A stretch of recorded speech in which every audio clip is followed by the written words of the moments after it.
going to catch the ferry boat from near Liverpool over to Ireland, but the weather was bad, and rather than risk another delay, I think the boats hadn't left for a day or two, we took off and drove beautiful countryside through north of Liverpool into Scotland.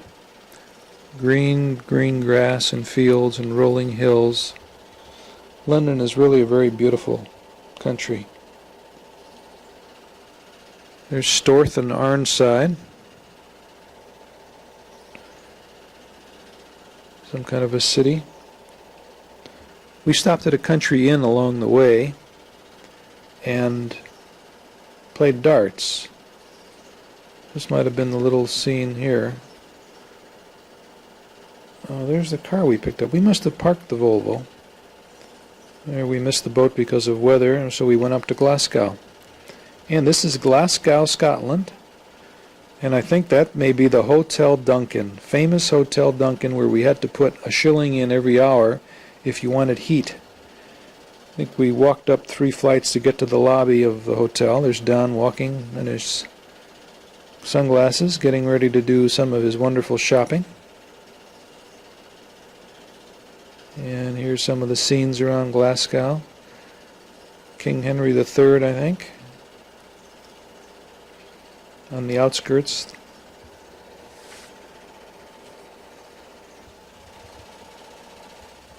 We're on our way to Edinburgh now. We might have stopped. This is Stirling Castle. Scottish Guards. Mary Queen of Scots fled Edinburgh and took refuge in the Stirling Castle for quite some time. We went through Leeds after we left Yorkshire on our way to York from Edinburgh. We stopped in Leeds. And then we also stopped in Stratford-on-Avon and we saw a Shakespeare play. I don't know if I've got shots of Stratford, but we did have some wonderful experiences there. This is a wonderful 10-12 day tour. Some more of the Stirling Castle scenes. This was an active fort where some of the colour guards of the Scottish Army kept their equipment and paraphernalia. The ramparts of the castle, very well fortified, still used, I think, as a training base, as I say, by a lot of intrigue in the history of Scotland and Ireland, back and forth between Mary, Queen of Scots, and Queen Mary, her half-sister, was the Queen of England. You'll see some scenes in Edinburgh of the blood stain on the floor of Mary, Queen of Scots' supposed Italian lover, who was murdered by her husband and escaped with her infant son to Stirling Castle. We saw the window that she let the sun down, and she shimmied down a rope ladder or sheet ladder of some kind. Next time I go sightseeing like that, I'll take the movie camera and we'll tape the sound of the tour guide as well. There's the arm symbol of might of Scotland, the crown, Scots, and now we're in Edinburgh. Edinburgh, I think it's pronounced, but spelled Edinburgh. Beautiful spires. Edinburgh is a picture book city. Lovely, lovely city. Giles Cathedral. Part of the mystique of Scotland is a different religion, different Protestant sect. They broke away from the Catholic Church. The Church of England had some doctrine, and the Scottish Church is a different religious sect again. Very dark scenes here of the stained glass windows. Giles Cathedral and famous founder's religious statue.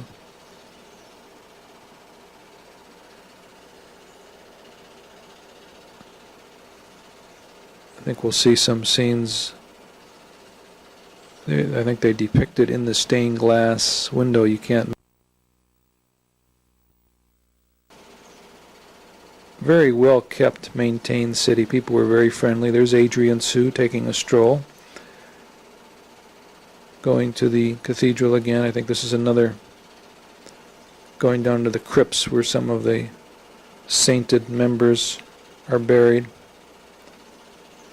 1620, I think, on the clock. Holyrood House. Now we're going to the palace. Edinburgh Castle is also a palace where there are some reigning relatives of current kings and queens of England stay when they come to town. The Scottish Guards with their kilts. We heard some bagpipe playing when we were there.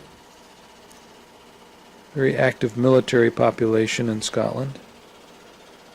Colorful scenes. This is the moat going into the castle.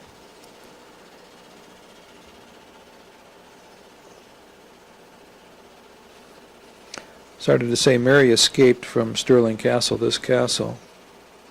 Edinburgh to kill Mary, Queen of Scots, and she was a pretty clever lady. It's a famous movie that was made, I think, very accurate.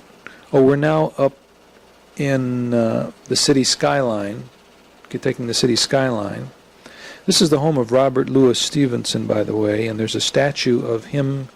Huge statue, 30-40-foot statue of him and his dog right on the main street, but I don't think I captured it for posterity on these movies.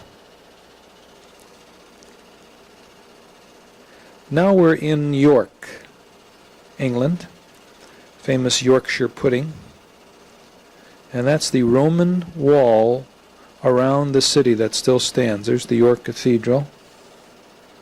Excellent Roman ruins here. You believe those walls are 2,000 years old? Still in use. And there is the gate that went through the town is still used. Buses rumble, double-decker buses rumble through it every day. Lots of vibrations, but the walls are still standing. Here's the double-decker buses, I think, going to go right through the wall. I think I'm standing on the wall, the ramparts, right now. And the bus goes underneath one side and comes out the other side. That's another part of the wall. There were still some aqueducts around there. We stayed at the Welcome Hotel. That was the name, Welcome Hotel. All the fireplace chimneys. We stayed at a lot of beautiful hotels on this trip with the listeners, including the post hotels, the equivalent of the post hotels that are associated with railroads. Took over from the stagecoach days. Some flower scenes. Very elegant scenes in England. Rose gardens. That's how they spell welcome. Probably the original spelling. And here's the English countryside, driving along, fall. Leaves returning, graveyards, churches. Here's some sculling on the Thames River. A guy sculling along, practicing his stroke. Going through some beautiful roadways with arched branches, sun shining through. And here we are in Canterbury. Canterbury Tales, Marlowe's Theatre. Here's Canterbury Cathedral.